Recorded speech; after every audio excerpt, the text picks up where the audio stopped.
Hello everyone, আমি মৌপর্ণা। আমার mini ব্লগে তোমাদের সবাইকে স্বাগত।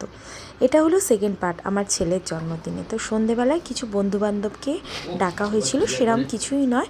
তো সেই জন্য বার্থডে বয় নিজেই বসে গেছিলো বেলুন ফোলানোর জন্য। আর এখনকার বেলুনগুলো এত বাজে না, সব একটু ফোলালেই, একটু বেশি ফুলে গেলেই ব্যাস ফেটে যাচ্ছে। এর মধ্যেই শুরু হয়ে গেছিলো বৃষ্টি। তারপরে বৃষ্টিটা একটু থামতে ওর পাপা চলে গেছিলো ওর বার্থডে কেকটা আনার জন্য। বার্থডে কেকটা আগে থেকেই অর্ডার দেওয়া ছিল। তার মধ্যেই দেখো কিছু বন্ধুবান্ধব কিন্তু অলরেডি এসে গেছে। ডিমান্ড কি না হচ্ছে গান বাজাতে হবে, ওরা নাচানাচি করবে। তো সেই জন্য সেখানে স্পিকারটা ওখানে লাগিয়ে দেওয়া হলো। আর কেকটা ওখানে না ওর পাপা সেভাবে তুলতে পারেনি, তো সেই জন্য ভাবলাম তোমাদের সাথে একটু ভালো করে শেয়ার করি। আমার ছেলে ছোটোবেলা থেকেই জানি না কেন খুব গাড়ি কেকটা পছন্দ।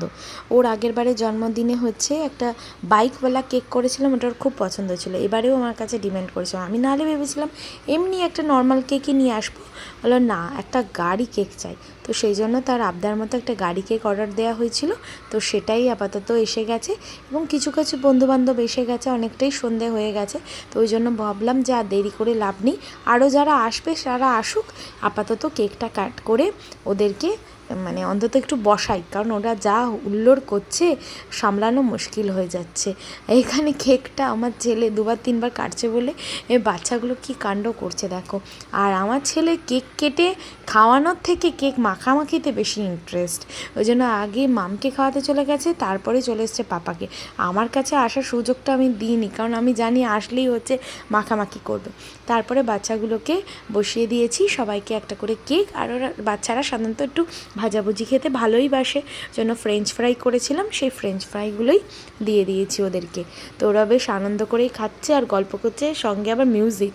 এখনকার বাচ্চারা খুব মিউজিক ভালোবাসে। এই যে সব কটা জড়ো হয়েছে এখানে, কি চোখ বেঁধে নাকি নাচ হবে। যে বার্থডে বয় সে নাকি চোখ বেঁধে নাচ করবে, এটাই নাকি স্পেশাল না। ওরে বাবা, নাচটা শুধু দেখো এদের, মানে আমরা হেসে হেসে অস্থির হয়ে গেছিলাম। মানে আসল মানে যদি তোমাদের শোনাতে পারতাম সাউন্ডটা, বাপরে বাপ, বাইরে থেকেও শোনা যাচ্ছে এত জোরে গান বাজছে স্পিকারে। সব এত নাচানাচি হচ্ছে, সব ঘেমে ক্লান্ত। আর আমাদের তো এদিকে দাঁড়িয়ে থাকলে আর হবে না, দেরি হয়ে গেছে, ডিনার টাইম হয়ে গেছে। তো ডিনারে কিছুই নয়, এমন কিছুই করিনি, চিকেন বিরিয়ানি আর চিকেন চাপ করেছিলাম। হ্যাঁ, বাচ্চা মানুষ, সব অল্প অল্প করেই দিলাম। তো মোটামুটি অনেকটা রাত হয়ে গেছে, সবাইকে খেতেও বসিয়ে দিয়েছি। এই ছিল সেকেন্ড পার্টটা। যদি তোমাদের ভালো লেগে থাকে অবশ্যই এটা লাইক করে দিও।